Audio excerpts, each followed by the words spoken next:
ما تيجوا اعمل لكم برجر على طريقتي. عشان نعمل وصفة برجر مميزة لازم الأول نبدأ بخبز البريوش في البيت.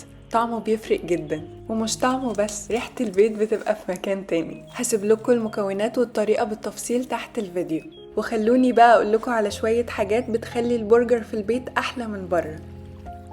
أول حاجة، لحمة البرجر ما بتحطش عليها توابل كتير، بس رشة ملح وفلفل أسود، ونعجنها كويس قوي لحد لما تلزق في إيدينا.